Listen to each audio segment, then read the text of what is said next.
Oi, gente, bom dia. Tudo bem com vocês? Eu espero que sim.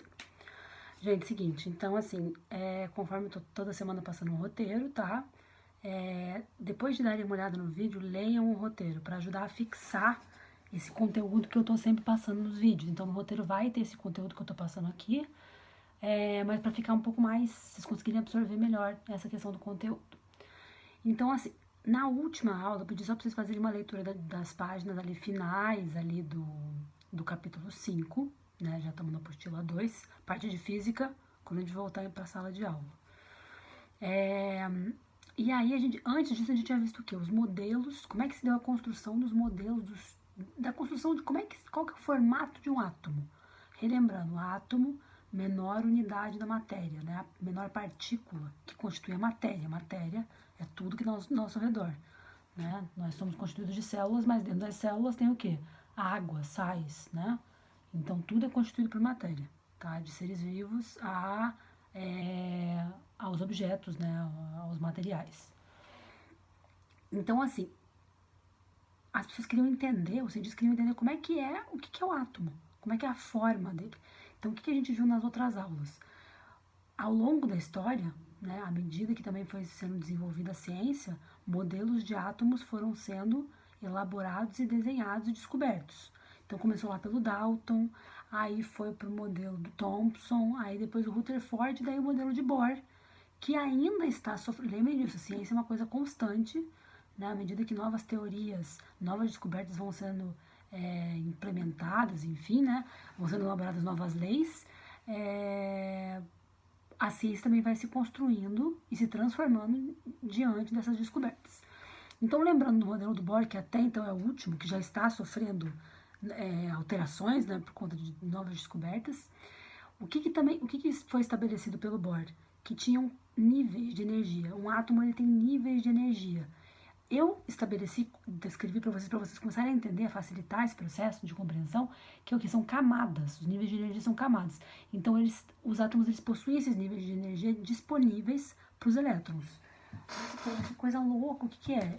No 8º ano, eu lembro que eu passei rapidamente isso para vocês, tá? Então, vamos pensar assim, tipo uma célula, né? Só que não é uma célula. Eu tenho um núcleo, tá? E aí, eu tenho o quê? Camadas ao redor desse núcleo, tá? Certo? Núcleo e as camadas ao redor. Nesse núcleo, geralmente fica o quê? Os prótons e os nêutrons, tá? E os elétrons ficam nessa eletrosfera, tá? Os elétrons geralmente fazem o quê? Eles se mantêm em movimento, né? Circulando nessa eletrosfera. Proporção, professora. Mais ou menos isso, gente. Uma bola de futebol no meio de um campo, tá? O núcleo, aqui ó, prótons e nêutrons nesse núcleo, e os elétrons nessa eletrosfera.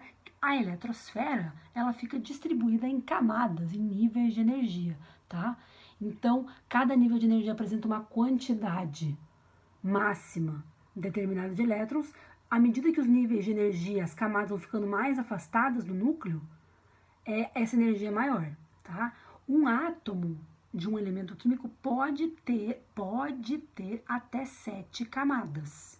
Isso significa que todos os átomos têm todas as camadas? Não, tá? Varia conforme o elemento químico, tá? Por isso que daí também no roteiro vai estar uma tabelinha básica, tá? Você tem que começar a compreender como é que se dá a distribuição. Você tem que decorar? Não. A ideia é que eu vou conseguir ensinar para vocês, espero que por vídeo, para vocês compreenderem como que se dá essa distribuição dos elétrons nas camadas, tá? De primeira mão, vocês começarem a compreender, né? 2, 8, 18, 32, 32, 18 e 2, tá? Então, ó, o máximo de camadas que um átomo pode ter, ó, K, L, M, N, O, P, Q é a 7. E aqui se dá mais ou menos a distribuição, né? O máximo de elétrons que cabe em cada uma dessas camadas. Então, na camada K só cabe 2. L8, na M o máximo que dá é 18, na N 32, na O 32 e assim por diante, tá? Então, vão começando a compreender isso, absorver isso, tá? Então, um átomo neutro, ele tem o quê? A mesma quantidade de prótons e elétrons, tá? O elétron, ele é o quê? O elétron é a carga negativa. E o próton é a carga positiva, tá? Então, lembre, prótons e nêutrons ficam lá no núcleo. Os elétrons, que são a carga negativa, eles ficam ao redor desse núcleo, tá? Distribuídos nessa eletrosfera.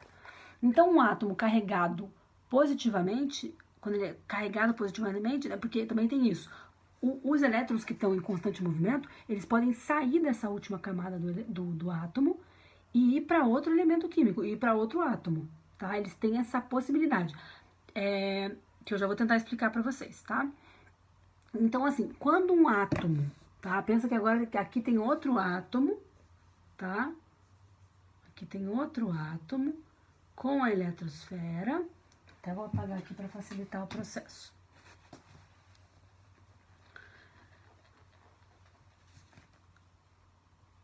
Então, um átomo, o núcleo fica o quê? Os prótons e nêutrons. E a eletrosfera ao redor, tá?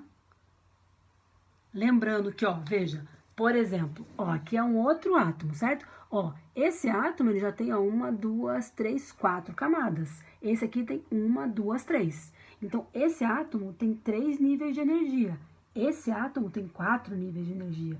Então, esse átomo, ele vai ter até a camada qual? 1, 2, 3, 4. Esse aqui vai até a camada N. Esse aqui vai até a camada M, tá? Porque ele só tem 3 níveis, 3 camadas de energia. Então, assim, esses elétrons, eles podem ser passados uns para os outros, por meio das ligações químicas que ao longo das próximas aulas eu vou explicar para vocês. Como o elétron é carregado negativamente e os prótons são positivamente, tá? Então, pensem nisso. Se esse átomo cede elétron para esse aqui, ele está dando o quê? Uma carga negativa. Se ele está dando uma carga negativa, ele está ficando mais positivo. Então, como os átomos, eles têm essa possibilidade de ganhar ou perder elétrons no último nível de energia, na última camada, ó, pensem que aqui tem 4 camadas, aqui tem 3. Então, é sempre a partir da última camada que os elétrons vão caminhando, tá? Então, se os átomos podem ganhar ou perder elétrons no último nível de energia, eles podem ficar eletricamente carregados negativamente ou positivamente. Então, quando dá essa mudança, essa passada de elétrons, a gente chama os átomos de íons, tá? Então, assim, se esse cara aqui cedeu esse elétron dele para esse cara aqui, ele cedeu uma carga negativa. Automaticamente, se ele